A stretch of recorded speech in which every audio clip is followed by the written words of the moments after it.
है 1989 में पेरिस को दिखाने से हम एक अंडरग्राउंड जगह पर एक लड़के को देखते हैं। इस जगह पर काफी अंधेरा था और यहाँ एक सुरंग की दीवार पर वो लड़का पेंटिंग कर रहा था, साथ साथ वो गाने भी सुन रहा होता है। पर तभी अचानक उसे जोरदार आवाज आई। लड़के ने लाइट मारकर जब उस तरफ देखा तो अंधेरे में कोई उसकी तरफ आ रहा था और अब वो चीज जैसी लड़के के करीब आई उसे देखकर वो बहुत डर जाता है। अपनी जान बचाने के लिए भागने लगा। उसे वहाँ एक छोटी सी केव यानी गाड़ नजर आई जिसके अंदर जाकर वो अपनी जान बचाने की कोशिश करता है। पर तभी वो चीज उसे पीछे से पकड़ लेती है, बाहर खींचकर उसे बेरहमी से मार देती है और हम बस उस लड़के की चीखों की आवाजें ही सुन पाते। इसके बाद सीन चेंज होता है और हम 1992 का टाइम देखते हैं और एक बार फिर हमें पेरिस दिखाया गया। यहाँ एक बार में हम 3 दोस्तों को देखते हैं। इनमें एक लड़की थी सोनिया और उसके 2 दोस्त थे। एक दोस्त का नाम मैक्स होता है। ये तीनों आपस में बात कर रहे होते हैं कि हमारी पढ़ाई पूरी हो गई है तो क्यों ना हम कहीं घूमने चलें, किसी ऐसी जगह पर जो सबसे अलग हो, जहाँ आज तक कोई ना गया हो, और हम जाकर उस जगह को एक्सप्लोर करें और सब कुछ रिकॉर्ड करें और जान पाएं कि उस जगह पर क्या है और वो कैसी है। ये बातें कर ही रही थी कि तभी रेमी नाम का एक और लड़का यहाँ पर आया जो असल में नशा बेचा करता था। वो बार में आते ही सीधा बाथरूम में जाता है। तब सोनिया भी उसके पीछे चली जाती है क्योंकि वो भी इनका दोस्त होता है। ये आपस में बात करने लगी और सोनिया उसे नशे के 2 पैकेट लेती है। फिर दोनों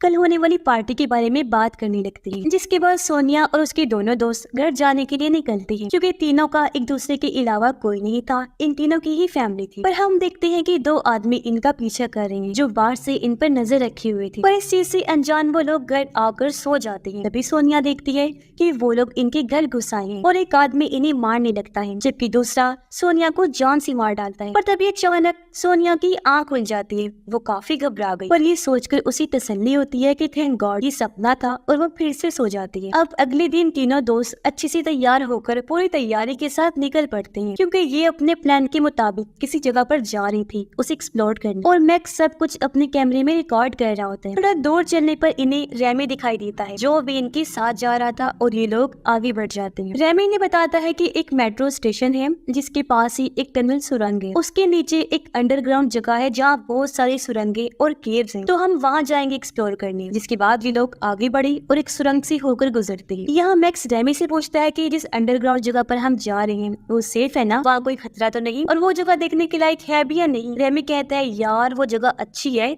जहाँ तुम बिल्कुल आजाद महसूस करोगी और काफी अच्छा लगेगा। तो ये सुरंग से होकर एक ऐसी जगह पर पहुंचे जहाँ सामने छोटी सी केव थी। रेमी सबको केव के अंदर जाने को कहता है और ये लोग एक एक करके केव के अंदर से होकर गुजरते हैं और फाइनली उस अंडरग्राउंड जगह पर आ जाते। इन्होंने अपने अपने साथ फ्लैश लाइट्स भी ली हुई थी क्योंकि यहाँ बहुत ज्यादा ही अंधेरा था। आगे बढ़ने पर इन्हें एक जगह बहुत सारा धुआं दिखाई देता है, साथ यहाँ पहले से ही कुछ और लोग मौजूद थे और ये चारों जैसे उस जगह पर आए वो लोग इन्हें पकड़ के हाथ ऊपर करने को कहते हैं, इन्हें धमकाते हैं ये कहते हुए कि हम पुलिस वाले हैं। अब अंधेरा होने की वजह से ये उन्हें देख नहीं पाते, पर तभी वो लोग सामने आ जाते हैं और पता चलता है कि ये लोग तो रेमी के दोस्त हैं जिनके साथ मजाक कर रहे हैं। अब ये लोग मिलकर एक जगह पर बैठ के यहाँ पार्टी करने लगते हैं। रेमी अपने दोस्त के साथ यहाँ की मशहूर जगह व्हाइट जोन में जाने की बात करता है। व्हाइट जोन का नाम सुनकर सोनिया रेमी से पूछती है कि वो जगह कहाँ पर है, कैसी है, बताओ ना उसकी डिटेल। सिर्फ रेमी कहता है कि वो यहाँ की सबसे अच्छी जगह है पर वहाँ बहुत ही कम लोग जाते हैं। उस जगह के बारे में बड़ी बड़ी डरावनी बातें बनाई गई हैं। सोनिया का दोस्त यहाँ रेमी की एक फीमेल फ्रेंड से बात करने लगता है। वो लड़की उसे बताती है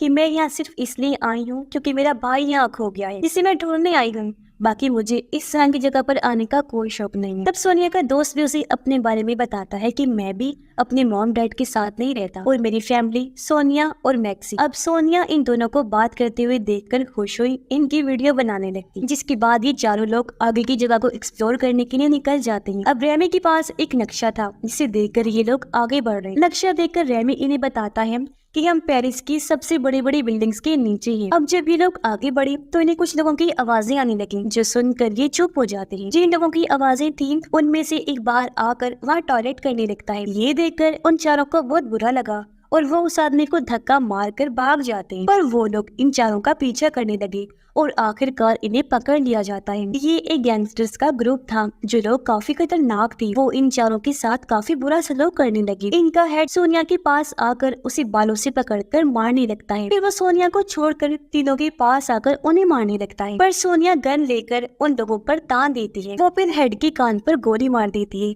जिससे सारे लोग काफी घबरा जाते हैं। गन पॉइंट पर सोनिया फिर अपने दोस्त दोस्तों को लेकर यहाँ से आगे भाग जाती है। इससे ये चारों काफी घबरा गए। मुसीबत की बात तो ये थी कि वो बुरी तरह यहाँ पर अपना रास्ता भटक गए थे, इसलिए बाहर जाने का रास्ता ढूंढने लगते हैं। ये लोग एक ऐसी जगह पर आ पहुँचते हैं जहाँ बहुत सारा पानी खड़ा हुआ था। यहाँ चूहे भी बहुत ज्यादा थे। ये देखकर इन्हें काफी अजीब लगा, पर वो जब दूसरी साइड पर आई तो एक नई ही जगह पर आ जाते हैं। यहाँ की दीवार पर बहुत सारे लोहे के हैंडल्स लगे हुए थे जिन्हें ऊपर चढ़ने के लिए इस्तेमाल किया जाता है। अब एक हैंडल को जैसे रेमी पकड़ता है वो दीवार से अलग हो जाता है, यानी कि इस जगह से ये बाहर नहीं निकल सकते। आगे बढ़ने पर इन्हें एक आदमी दिखाई देता है जो रेमी का दोस्त होता है। रेमी उससे बाहर जाने का रास्ता पूछता है, तो वो उन्हें एक सुराख जैसी जगह दिखाता है जिसके अंदर बारी बारी ये जाते हैं और दूसरी साइड पर आ जाते हैं। यहाँ पर भी कुछ लोग मौजूद थे। अंधेरा भी बहुत ज्यादा था तो ये अपनी अपनी फ्लैश लाइट्स ऑन करके आगे बढ़ने लगे। पर तभी सोनिया के दोस्त का पैर एक गोल लोहे की व्हील में फंस जाता है जो असल में एक ट्रैप था, यानी किसी को पकड़ने के लिए लगाया गया जाल, जिसमें फंसने से उसे काफी चोट लग जाती है और वो दर्द से चिल्लाने लगता है। ये लोग मिलकर जैसे तैसे उसके पैर को ट्रैप से आजाद करवाते। तभी यहाँ रेमी की फीमेल फ्रेंड आकर उससे बैग छीन लेती है और आगे बढ़ जाती है। हालांकि रेमी उसे अकेले जाने से मना कर रहा था लेकिन वो नहीं रुकती। इन्हें एक छोटी सी जगह नजर आई। ये सोचते हैं कि जरूर ये बाहर जाने का रास्ता है, इसलिए ये सोनिया के जख्मी दोस्त को उसके अंदर करके दूसरी तरफ भेजने लगते हैं। पर तभी अचानक वो जगह टूट जाती है और ये लोग उसे बाहर निकाल लेते हैं और सोनिया का दोस्त बाल बाल बचता है। अब ये लोग रेमी की फीमेल फ्रेंड को ढूंढने निकल पड़े। ये एक ऐसी जगह पर पहुंचे जहाँ एक और ट्रैप लगाया हुआ था जिसके तार को ये देख लेते हैं, इसलिए ये आगे नहीं बढ़े, रुक जाते हैं। पर तभी इन्हें अपने पीछे से जोरदार डरावनी आवाजें आने लगी, इसीलिए वो बिना तार से पैर को टच किए आगे बढ़ जाते हैं। मगर जो भी चीज इनके पीछे थी उसकी आवाजें काफी तेज होती जा रही थी। सबसे आखिर में मैक्स बचा था जो इन सब चीजों की वीडियो रिकॉर्ड कर रहा था। और वो चीज आखिर यहाँ पर आ ही जाती है जो दरअसल एक वुल्फ भेड़िया था, जिसे कैमरा के जरिए मैक्स तो देख लेता है पर बाकी लोग नहीं देख पाते। और अब मैक्स भी इनके पास पहुंच गया और ये लोग उस सुरंग से आगे बढ़ जाते हैं। सब लोग मैक्स को कहते हैं कि हमें भी वो वीडियो दिखाओ जो तुमने रिकॉर्ड की, ताकि हम भी तो देखें कि हमारे पीछे आखिर क्या था जिसकी आवाज इतनी डरावनी थी। लेकिन मैक्स उस वुल्फ की वजह से इतना डर गया था कि वो इनसे झूठ बोल देते कि मैंने कोई वीडियो नहीं बनाई। घबराहट के आलम में वो सिगरेट पीने लगा, जबकि बाकी तीनों नक्शे को देखकर आपस में बातें करने लगते हैं। तभी मैक्स की नजर दीवार पर लगे एक नेम प्लेट पर जाती है। वो काफी दंग रह जाता है और उन तीनों को बताता है, जानते हो हम कहाँ हैं इस टाइम? हम लोग वाइट एरिया में है, यानी वाइट जोन में। इन्हें पता चलता है कि ये जगह जर्मन्स का बनाया हुआ बंकर है। इन्हें दूसरी जंग में वो लोग इस अंडरग्राउंड जगह पर छुपा करते थे। तो ये लोग इस बात से खुश हो जाते हैं कि फिर तो जरूर यहाँ से बाहर जाने का रास्ता भी होगा। अब मैक्स एग्जिट यानी बाहर जाने का रास्ता खोजने आगे बढ़ा और ये लोग उसके पीछे पीछे चल देते हैं। ये एक रूम के पास आ गई जिसके अंदर जाकर ये लाइट्स ऑन करते हैं और यहाँ की हर एक चीज चेक करने लगते हैं। यहाँ दरअसल दूसरी जंग का सामान आज भी पड़ा हुआ था जो बिल्कुल वैसा का वैसा ही था। तभी इन्हें किसी के आने की आहट महसूस हुई। ये जब चेक करते हैं तो इनकी होश उड़ जाती है क्योंकि वहाँ रेमी की दोस्त थी जिसकी हालत बहुत खराब थी क्योंकि उसका एक हाथ कट चुका था और चेहरा खून से लथपथ था। वो पूरी जख्मी थी। देखने से लग रहा था जैसे उस पर किसी ने बेरहमी से हमला किया है। जो चीज जाहिर है और कुछ नहीं बल्कि वो वुल्फ होगा। वो रो रही थी, इनसे मदद मांग रही थी, पर अब अचानक भेड़िया फिर से आकर उस पर हमला कर देता है। वो पूरी तरह से उस पर झपट पड़ा जो देखकर मैक्स फौरन दरवाजा बंद कर देता है और ये लोग बाहर उसकी चीखें ही सुन पाते हैं। यानी कि भेड़िए ने उसे चीर फाड़ करके मार डाला। इस वजह से वो चारों काफी डर जाते हैं, बहुत परेशान भी थे। एक जगह पर बैठकर सोचने लगते हैं कि अब आगे क्या करें, आखिर कैसे जगह से निकलें। अब यहाँ के सारे सामान को चेक करके मैक्स सारी बात समझ जाता है। वो कहते हैं कि यहाँ जो जर्मन सिपाही रह रहा था दूसरी जंग के दौरान वो 18 साल का होगा और अब तकरीबन उसकी उम्र 64 साल हो गई होगी। और जहाँ तक मेरा ख्याल है वो कहीं और नहीं बल्कि अभी भी यही रह रहा है क्योंकि उसका ये सारा सामान ताजा हालत में वैसा का वैसे ही पड़ा। तभी रेमी को एक बक्से से एक बड़ा सा चाकू मिला। अचानक सोनिया का दूसरा दोस्त इन्हें आवाज लगाकर दूसरे रूम में बुलाने लगा और जब भी वहाँ जाकर देखते हैं इनकी तो होश ही उड़ जाती है क्योंकि वो पूरा कमरा खून से लथपथ था। वहाँ लाशों के ढेर लगे हुए थे। यही नहीं बल्कि इंसानी जिस्म के हिस्से भी पड़े हुए थे। उस मांस को चूहे भी खा रहे थे। पर ये सब देखकर इन लोगों की हालत खराब हो जाती है। ये सोच भी पड़ जाती है कि आखिर ये कौन कर रहा होगा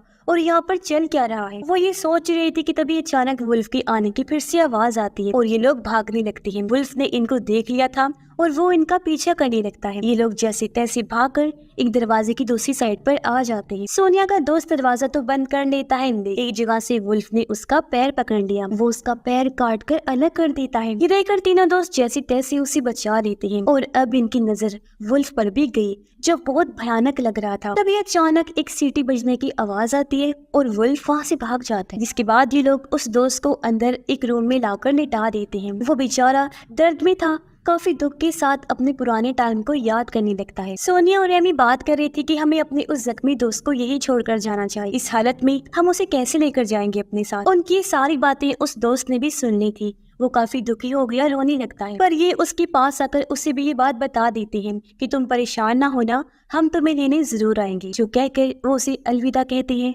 और यहाँ से आगे निकल जाते हैं। उनके जाने के बाद इस कमरे में अंधेरा हो गया। तब उनका वो दोस्त अपने कैमरे का नाइट मोड ऑन कर लेता है, जिसमें हम अंधेरे में भी देख सकते हैं। कैमरा ऑन होते ही हम वहाँ एक भूत को देखते हैं, जिसने जर्मन आर्मी का यूनिफॉर्म पहना हुआ था, यानी कि ये एक सिपाही का भूत था।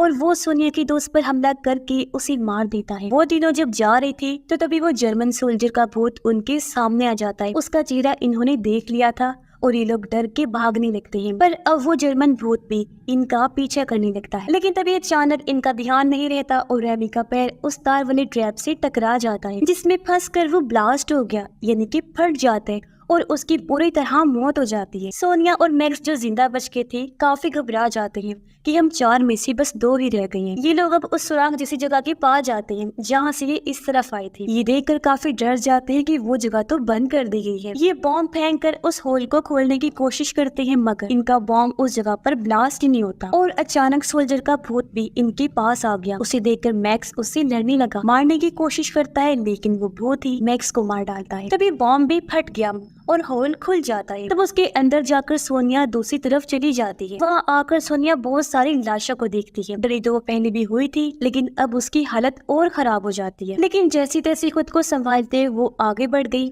और भूत भी उसके पीछे आने लगता है। तभी सोनिया को वो गैंग वाले लोग पकड़ लेते हैं, जिन्होंने पहले भी इन्हें पकड़ लिया था। पर तभी यहाँ वो भूत भी आ जाता है। उसे देखकर गैंगस्टर्स सोनिया को छोड़ देते हैं और वो यहाँ से भाग जाता है। तभी वो भूत इनके सामने आने लगा। उसे देखकर ये लोग समझते हैं कि शायद ये कोई ऑफिसर है, इसलिए वो उसे सैल्यूट करते हैं। पर तभी वो भूत इनके पास आकर एक एक झटके में इन सब को मार डालता है। सोनिया भागते हुए उस जगह पहुंच जाती है जहाँ लोहे के हैंडल लगे हुए थे ऊपर चढ़ने के लिए। सोनिया अब टाइम गवाए बगैर ऊपर चढ़ने लगी, पर तभी यह वो भूत भी आ गया। वो उसका पैर पकड़ के उसे नीचे खींच देता है, जिसके बाद उसका गला दबाने लगता है। पर सोनिया नीचे पड़े हुए हैंडल की मदद से भूत पर हमला कर देती है, जिससे वो जख्मी होकर नीचे गिर गया। सोनिया को उसने जैसे ही छोड़ा वो उसे टांगों से मार मार कर कमजोर कर देती है, जिसके बाद उन हैंडल्स की मदद से ऊपर चढ़ने लगती है। जैसे वो कुछ ऊपर आई वो देखती है कि यही एग्जिट है, पर अफसोस वो जगह लोहे की ग्रिल से बंद होती है। बिल्कुल ऊपर आकर सोनिया मदद के लिए आवाज लगाती है, पर अफसोस किसी को भी उसकी आवाज सुनाई नहीं दी। यहाँ उसकी भी किस्मत साथ नहीं देती, क्योंकि तभी नीचे से सिपाही का भूत उसका पैर पकड़ के नीचे खींच लेता है और उसकी भी जान ले लेता है, और हम बस उसकी चीखों की आवाजें ही सुन पाते हैं। तो अब हमें बताया जाता है कि